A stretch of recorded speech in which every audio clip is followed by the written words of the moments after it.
नमस्कार, आप देख रहे हैं न्यूज रूम लाइव और मैं हूं आपके साथ विभा उपाध्याय। बुलेटिन में सबसे पहले बात करेंगे अमित शाह से मुलाकात की। जी हां, तो अमित शाह के साथ मुलाकात करते हुए यूपी के मुख्यमंत्री योगी आदित्यनाथ नजर आए हैं। आपके साथ जिन तस्वीरों को हम साझा करने वाले हैं उससे बड़ी खबर ये कि अमित शाह से योगी आदित्यनाथ की मुलाकात होती है। शाह के आवास पर जाकर योगी आदित्यनाथ ने मुलाकात की। सरकार गठन के बाद ये पहली मुलाकात है। नितिन गडकरी से भी योगी आदित्यनाथ की मुलाकात हुई है। राजनाथ सिंह और जेपी नड्डा से भी उन्होंने मुलाकात की। तो कल ऐतिहासिक दिन और शपथ ग्रहण में तमाम लोगों की मौजूदगी आपको नजर आई होगी। उसके बाद आज मुलाकातों का दौर शुरू हो चुका है। देखिए, अमित शाह के साथ मुलाकात करते हुए यूपी के मुख्यमंत्री योगी आदित्यनाथ और सरकार गठन के बाद ये पहली मुलाकात की तस्वीरें, जहां पर फूलों के गुलदस्ते के साथ उन्हें बधाई दी गई योगी आदित्यनाथ की तरफ से। राजनाथ सिंह और जेपी नड्डा से भी उन्होंने मुलाकात की। तो जिस पूरे अगर इस मंत्रिमंडल की बात की जाए तो इस मंत्रिमंडल में जो कोर मेंबर्स हैं, जिन महत्वपूर्ण चेहरों की आप बात करते हैं, जिनका दायित्व भी बड़ा रहने वाला है, अब सबके निगाह उस पोर्टफोलियो पर जाकर टिक गई है। लेकिन उससे पहले बधाई देने के लिए तमाम लोगों की तरफ से, जिसमें योगी आदित्यनाथ भी पहुंचे अमित शाह से मुलाकात करने, बधाई देने।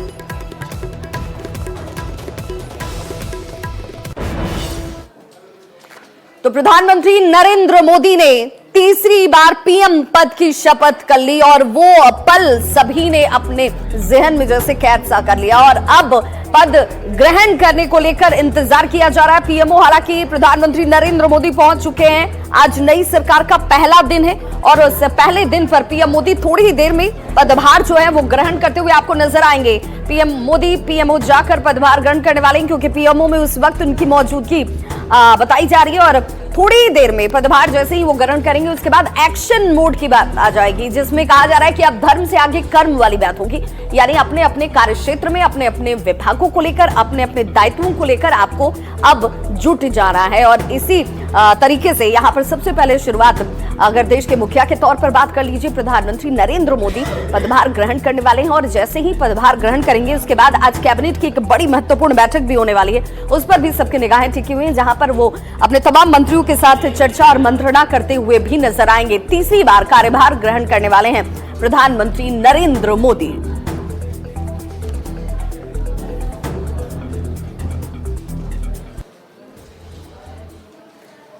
तो देखिए, ऐतिहासिक क्षण जिसकी बात हम लगातार कर रहे हैं कि कल वो तस्वीर सबने देखी जहां पर तीसरी बार प्रधानमंत्री के तौर पर नरेंद्र मोदी ने शपथ ग्रहण किया और उनके कैबिनेट के तमाम लोगों की जो तस्वीरें आप देख रहे थे, 72 की संख्या। और आज बताते चलें, कैबिनेट की जो एक महत्वपूर्ण बैठक बनी हुई है, उस महत्वपूर्ण बैठक में शाम 5 बजे आप देखेंगे, क्योंकि इस बैठक से पूर्व भी जब शपथ ग्रहण नहीं हुआ था उस वक्त भी नरेंद्र मोदी ने साफ कर दिया कि सिर्फ और सिर्फ अपने ड्यूटी को निभा रहा है, कर्तव्य में जुट जाना है। और ये 100 दिन का एजेंडा क्या होगा, 5 साल का रोड मैप क्या होगा, इन तमाम पहलुओं पर एक तरीके से संदेश जो है अपने मंत्रियों को उन्होंने साफ तौर पर दे दिया। लेकिन अब कैबिनेट की मीटिंग पर सबकी निगाहें टिकी हुई है। इस कैबिनेट की मीटिंग में किस तरीके से किन कार्यों को प्रायोरिटी देते हुए सबसे ज्यादा प्रमुखता के तौर पर उन पर फोकस करना है, वो तस्वीर आज आपको शाम में 5 बजे नजर आएगी। तमाम नए जो मंत्री हैं वो कैबिनेट की इस बैठक में आपको नजर आने वाले हैं। तो शपथ के बाद अब एक्शन मोड वाली बात जिसकी चर्चा सभी कर रहे हैं कि इस तीसरे टर्म को और ज्यादा ऐतिहासिक बनाना है। इस तीसरे टर्म में कई आमूलचूल चीजें आपको होती हुई नजर आएंगी। विकास के जिस रोड मैप की बात की जा रही है उस तरफ ये तीसरा टर्म यानी कि नरेंद्र मोदी का 3.0 ये जो पूरा का पूरा नई सरकार जो है वो दौड़ती हुई दिखेगी।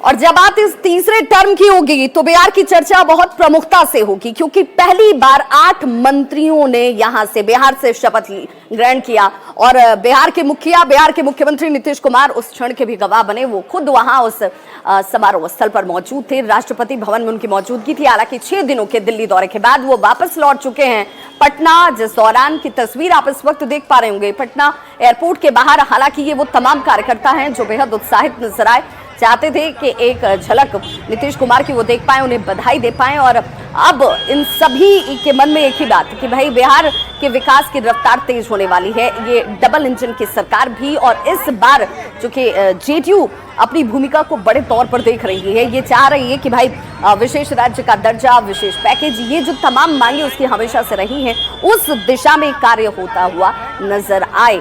हालांकि जैसे ही बिहार के मुख्यमंत्री नीतीश कुमार यहां पहुंचे, उन्होंने कार्यकर्ताओं से तो बात नहीं की, लेकिन जैसे ही उनके गाड़ियों का काफिला यहां से निकला, इन तमाम कार्यकर्ताओं का जोश देखते ही बन रहा था। और हमारी सहयोगी विनीता मिश्रा ने जायजा लिया, जरा आप भी देखिए। पीएम नरेंद्र मोदी ने शपथ ले ली है। एनडीए की सरकार एक बार फिर से देश में बन गई है और एनडीए की सरकार बनने के बाद मुख्यमंत्री नीतीश कुमार पटना पहुंच रहे हैं, जिसके मद्देनजर जो कार्यकर्ता हैं वो काफी उत्साहित हैं, काफी खुश नजर आ रहे हैं, क्योंकि नई सरकार का गठन हुआ है और इस बार नई सरकार में जेडीयू महत्वपूर्ण भूमिका निभा रहा है। 12 की 12 सीट जेडीयू ने अपने नाम की है और यही वजह है कि जो कार्यकर्ता हैं वो काफी उत्साहित हैं सीएम के वेलकम के लिए।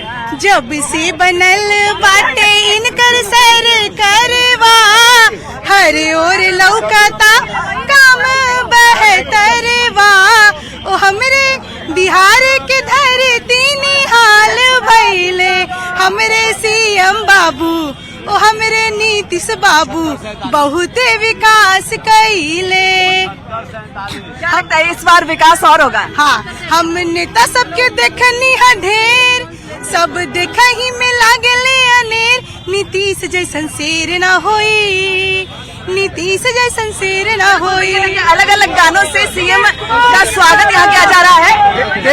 देश में तीसरी बार नरेंद्र मोदी जी की सरकार को हमारे नेता नीतीश कुमार जी ने जिस तरह से बनाया है और राजहित और राष्ट्रहित धर्म का पालन किया है, इसलिए नीतीश कुमार जी को बधाई देने के लिए कि राष्ट्र और राज्य का रक्षा आपने किया है, पूरे बिहार और देश से आपको बधाई है और लंबी आयु। यहाँ देखिए हाथों में फूल, जिंदाबाद के नारे और ये साफ तौर पर जो खुशी है वो यहाँ नजर आ रही है। जेडीयू कार्यकर्ताओं की, महिला कार्यकर्ताओं की भी भारी संख्या में यहाँ उपस्थिति है, साफ तौर पर ये बता रही है कि कैसे इनके लिए ये महत्वपूर्ण समय है।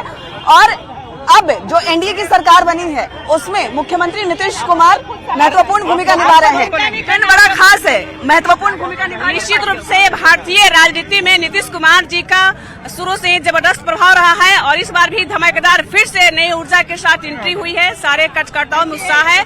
आज हम लोग उनके स्वागत करने के लिए एयरपोर्ट पे आए हुए हैं। बिल्कुल, तो जो स्वागत की तस्वीर है वो यहाँ नजर आ रही है। स्वागत में जिंदाबाद के नारे लगाए जा रहे हैं। साफ तौर पे कहना है कि अब और तेजी से बिहार का विकास होगा। कैमरामैन अजय दुबे के साथ विनीता मिश्रा, न्यूज़ 18 पटना। तो पीएम मोदी ने तीसरी बार प्रधानमंत्री के तौर पर शपथ ग्रहण किया और इस शपथ ग्रहण समारोह में बिहार के डिप्टी सीएम विजय सिन्हा की भी मौजूदगी नजर आई। हालांकि अब वो दिल्ली से पटना लौट चुके हैं, लेकिन पटना लौटने के बाद उन्होंने ये जरूर कहा कि भाई बिहार का विकास और तेज गति से होगा, क्योंकि बिहार के विकास को लेकर प्रधानमंत्री नरेंद्र मोदी जो है वो बेहद गंभीर है। और उनसे बात की हमारी संवाददाता विनीता मिश्रा ने। प्रधानमंत्री नरेंद्र मोदी तीसरी बार देश के प्रधानमंत्री पद की शपथ ली। कल शपथ ग्रहण समारोह में बिहार के तमाम बड़े नेता मौजूद रहे। बिहार के डिप्टी सीएम विजय सिन्हा भी उससे शपथ ग्रहण समारोह में मौजूद रहे और आज वो पटना पहुंचे हैं। सर, तीसरी बार एक बार फिर से एनडीए की सरकार बनी है, बिहार के लिए भी महत्वपूर्ण है ये। देखिए, निश्चित तौर पर पूरे देश के लिए एक ऐतिहासिक क्षण था। तीसरी बार देश का प्रधानमंत्री नरेंद्र मोदी जी के बनना और उनके नेतृत्व में विकास की गति बढ़ना, राष्ट्र को मजबूती प्रदान करना, आतंकवाद, उग्रवाद और भ्रष्टाचार पर अंकुश लगाने की उम्मीद भी लोगों की बढ़ी है। और प्रधानमंत्री जी ने कहा है कि विकसित भारत, विकसित बिहार का सपना भी साकार करेंगे और विकास की गति को दुगना करेंगे। पिछली बार भी एनडीए की सरकार बनी थी तो जेडीयू एक महत्वपूर्ण हिस्सा थी, लेकिन इस बार जेडीयू की भागीदारी काफी महत्वपूर्ण मानी जा रही है। 12 सीट उन्होंने जीती है, किंग मेकर बोला जा रहा है। तो क्या लगता है कि बिहार को विशेष राज्य का दर्जा या बिहार के लिए कुछ विशेष होने वाला है इस बार कार्यकाल में? मैं बता दूं कि प्रधानमंत्री नरेंद्र मोदी जी को जनादेश, जनता का आशीर्वाद तीसरी बार मिला है और इसके लिए बिहार से लोगों की बड़ी भागीदारी हुई है। तो उनका आभार और धन्यवाद के साथ बिहार की जनता, बिहार एनडीए गठबंधन के सभी लोग मोदी जी के हर फैसले के साथ पूरी तरह से जुड़े हैं और उन्होंने कहा है कि देश विकसित होगा तो मेरा बिहार भी विकसित होगा और बिहार को विकसित करने का प्रधानमंत्री जी का भी संकल्प पहले ही अपने चुनावी भाषण में कह चुके हैं। तो पीएम मोदी के शपथ ग्रहण समारोह में सीतामढ़ी के जो सांसद हैं देवेश चंद्र ठाकुर वो भी शामिल हुए और वहां से हालांकि उनकी भी दिल्ली से पटना मौजूदगी अब हो चुकी है। उन्होंने सीधे तौर पर कहा कि भाई जो विकास की गंगा बिहार में बही है, विकास जिस रूप में बिहार में नजर आ रहा है, जनता उसे बखूबी समझती है कि ये सब कुछ डबल इंजन की सरकार की बदौलत हुआ है। हालांकि जहां तक विशेष राज्य के दर्जे की बात है, उन्होंने कहा कि ये होना चाहिए। देखिए, ये पहली बार हुआ है कि जाति समीकरण छोड़कर मुझे लड़ाया गया और मुझे विजयश्री मिली है। धन्यवाद आदरणीय नीतीश कुमार जी को, और उनका ये प्रयोग सफल रहा। ये दिखाता है कि उन्होंने विकास जो कराया है बिहार में, उसका असर पूरे जनता पर होने लगा है। यही कहना है मुझे। विपक्ष के लोग कह रहे हैं सर कि इस बार नीतीश कुमार किंग मेकर की भूमिका में है, तो बिहार में विशेष राज्य का दर्जा मिलना चाहिए और जो चीनी मिल वगैरह बंद है उसको खुलवा देना चाहिए। निश्चित रूप से ये तो डिमांड है, जनता दल यूनाइटेड का डिमांड है। मुझे उम्मीद है सफलता मिलेगी। तो तीसरी बार प्रधानमंत्री नरेंद्र मोदी ने शपथ ग्रहण किया और शपथ ग्रहण के बाद जो सबसे बड़ी तस्वीर बिहार के सियासी लिहाज से जिसे देखने वाले लोग हैं, समझने वाले लोग हैं, ये मान रहे हैं कि 8 मंत्रियों ने पद एवं गोपनीयता की शपथ ली। आगामी 2025 में होने वाले विधानसभा चुनाव में जातीय समीकरण को साधने की कोशिश जो है इन 8 मंत्रियों के जरिए नजर आती है। नरेंद्र दामोदर दास मोदी, ईश्वर की शपथ लेता हूं कि मैं विधि द्वारा स्थापित भारत के संविधान के प्रति सच्ची श्रद्धा और निष्ठा रखूंगा। तीसरी बार मोदी सरकार, नरेंद्र मोदी ने तीसरी बार प्रधानमंत्री पद की शपथ ली। मैं विधि द्वारा स्थापित भारत के संविधान के प्रति सच्ची श्रद्धा और निष्ठा रखूंगा। अगले 5 साल के लिए मोदी की नई टीम तैयार हो गई है। मोदी की नई टीम में बिहार से 8 चेहरे शामिल हैं, जबकि झारखंड से 2 सांसदों ने मंत्री पद की शपथ ली है।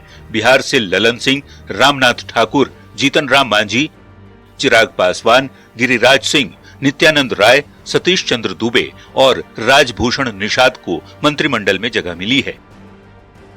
मंत्रिमंडल के गठन में गठबंधन धर्म के साथ जातीय समीकरण का खास ख्याल रखा गया। यही वजह है कि बीजेपी से 4, जेडीयू से 2, एचएएम से 1 और एलजेपी-आरवी से 1 सांसद को मंत्री बनाया गया है। जातीय समीकरण की बात करें तो अति पिछड़ा वर्ग के चेहरा के तौर पर जेडीयू के रामनाथ ठाकुर और बीजेपी से राजभूषण निषाद को मंत्री बनाया गया है। वहीं अन्य पिछड़ा समाज के प्रतिनिधि के तौर पर यादव जाति से आने वाले नित्यानंद राय को मंत्री बनाया गया है। मोदी की नई टीम में दलित और महादलित समाज से भी 2 सांसदों को मंत्री बनने का मौका मिला है। एलजेपी-आरवी के चिराग पासवान और हिंदुस्तानी अवाम मोर्चा के जीतन राम मांझी मंत्रिमंडल में दलित समाज का प्रतिनिधित्व कर रहे हैं। अति पिछड़ा और दलित समाज के साथ साथ मंत्रिमंडल में अगड़ी जातियों का भी खास ख्याल रखा गया है। भूमिहार समाज से 2 मंत्री बने हैं। 2014 से मोदी कैबिनेट में शामिल गिरिराज सिंह को फिर से बीजेपी ने मौका दिया है, तो जेडीयू के पूर्व राष्ट्रीय अध्यक्ष ललन सिंह को भी कैबिनेट में जगह मिली है। ब्राह्मण चेहरे के तौर पर बीजेपी के राज्यसभा सांसद सतीश चंद्र दुबे को मोदी मंत्रिमंडल में जगह मिली है। यानी कह सकते हैं कि मोदी की नई सरकार में जातीय समीकरण का खास ख्याल रखा गया है। मैं राजीव रंजन सिंह उर्फ ललन सिंह सत्यनिष्ठा से प्रतिज्ञान करता हूं कि मैं विधि द्वारा स्थापित भारत के संविधान के प्रति सच्ची श्रद्धा और निष्ठा रखूंगा। झारखंड की बात करें तो झारखंड से अन्नपूर्णा देवी को फिर से मंत्री बनाया गया है, जबकि रांची के सांसद संजय सेठ भी मोदी की तीसरी सरकार में मंत्री बने हैं। Bureau report, news 18। और बड़ी खबर बिहार में भीषण गर्मी और लू के प्रकोप से जुड़ी हुई सामने आ रही है, जहां बताया जा रहा है कि बच्चे जो हैं एक बार फिर से भीषण गर्मी को लेकर परेशान नजर आ रहे हैं और बच्चों की तबीयत बिगड़ रही है। स्कूलों से बच्चों के बेहोश होने की खबरें जो हैं वो सामने आ रही हैं और फिर से एक बार गर्मी की छुट्टी की मांग शुरू कर दी गई है। 10 दिनों की गर्मी की छुट्टी देने की मांग जो है अब चाहे वो शिक्षक संघ की तरफ से हो या फिर अभिभावकों की तरफ से हो, की जानी शुरू कर दी गई है। शिक्षकों के स्वास्थ्य पर भी इसका असर जो है वो साफ नजर आता है।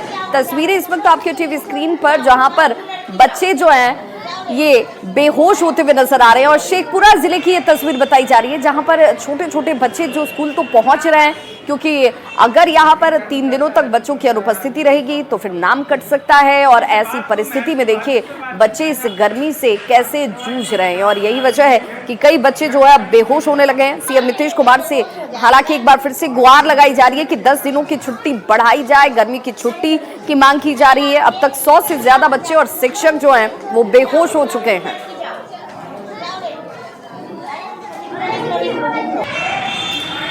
तो शेखपुरा की ये तस्वीर है, जहां पर बच्ची जो है वो गर्मी की वजह से बेहोश हो गई।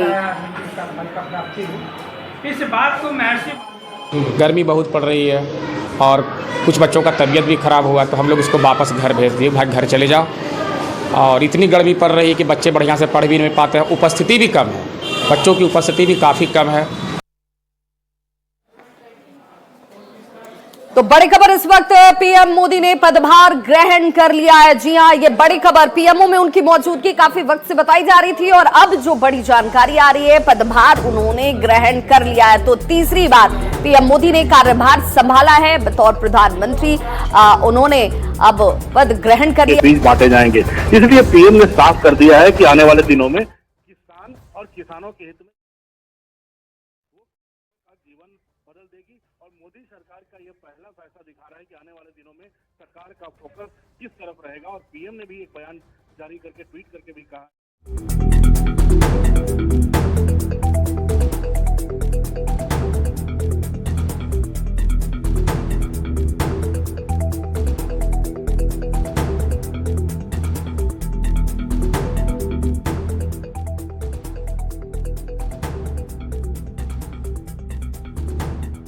तस्वीर भी दिखा रहे हैं अमिताभ जी। अब चूंकि पदभार ग्रहण कर लिया है और अब यहीं से इस तीसरे टर्म की लिए आगे का विजन, उसके लिए जिस रोड मैप की चर्चा उन्होंने पहले से सोच रखी थी कि क्या कुछ करना है, 100 दिनों का एजेंडा क्या है, उस एजेंडे को कैसे कंप्लीट करना है, उसके बाद 5 साल का रोड मैप क्या होगा, इन तमाम जो पर चर्चा जो है उनकी तरफ से बार बार की जाती रही है।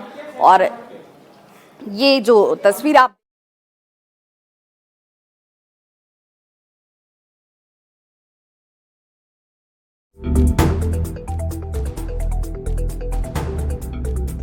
इस वक्त आपके टीवी स्क्रीन पर 2014 में जब पहली बार मोदी 1.0 जब पदभार ग्रहण करते हुए वो नजर आए, 2019 ये दूसरा उनका टेन्योर, दूसरा कार्यकाल 2.0 के जरिए और उनकी तरफ से नमन किया गया और पदभार ग्रहण करते नजर आए। और तीसरी बार 2024 में इस बार एक बार फिर से पदभार ग्रहण करते हुए प्रधानमंत्री नरेंद्र मोदी। और हमारे साथ दिल्ली संवाददाता अमितेश इस वक्त जुड़ चुके हैं। अमितेश, ये क्षण भी अपने आप में ऐतिहासिक हो जाता है, तीसरी बार पदभार ग्रहण करते हुए अब उनका एक्शन मोड जो है वो साफ तौर पर नजर आना शुरू हो जाएगा। यहाँ बिल्कुल तीसरी बार लगातार प्रधानमंत्री नरेंद्र मोदी ने कार्यभार संभाला है और अभी इससे थोड़ी देर पहले ही उन्होंने प्रधानमंत्री कार्यालय जाकर के अपना पद संभाल लिया है। तो कैबिनेट का जो कल गठन हुआ, मोदी मंत्रिमंडल का कल शपथ ग्रहण हुआ, जिसमें प्रधानमंत्री नरेंद्र मोदी को लेकर 72 मंत्रियों ने शपथ ग्रहण किया और उनके अलावा 30 कैबिनेट मंत्री थे उसमें। तो निश्चित रूप से आज कैबिनेट की बैठक भी होनी है शाम में। उसके पहले प्रधानमंत्री नरेंद्र मोदी ने सुबह जाकर के अपना कार्यभार संभाल लिया है और एक बार फिर से जैसे परंपरा के मुताबिक हमेशा होता है, नरेंद्र मोदी कभी रुकते नहीं है, अपने काम में लगे रहते हैं। तो प्रधानमंत्री पद की शपथ लेने के अगले ही दिन उन्होंने अपना कार्यभार संभाला है और अब आज शाम कैबिनेट की बैठक है। उसके किसान निधि की फाइल पर हस्ताक्षर किए जाने की बात कही जा रही है कि जो पहला उनकी तरफ से कार्य किया गया, जो बड़ा फैसला, और उस फैसले में किसान निधि की जो फाइल थी उस पर उनकी तरफ से हस्ताक्षर किया जा रहा है। यानी कि जो हमेशा से उनकी प्रायोरिटी लिस्ट में हमेशा से किसान, गरीब, युवा, महिलाएं जो रही हैं, उनकी शुरुआत एक बार फिर से उसी की एक तस्वीर नजर आती है।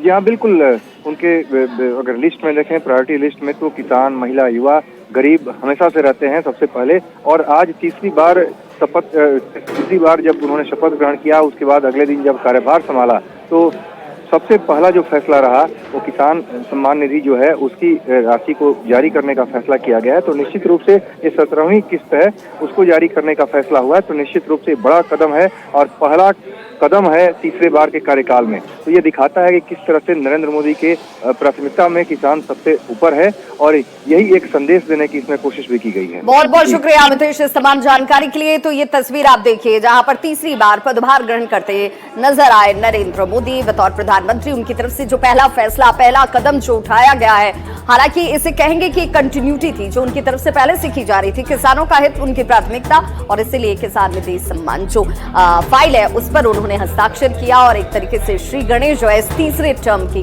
कर दी गई है। तो इस बुलेटिन में बस इतना ही, लेकिन न्यूज़ 18 बिहार झारखंड पर खबरों का सिलसिला लगातार जारी है।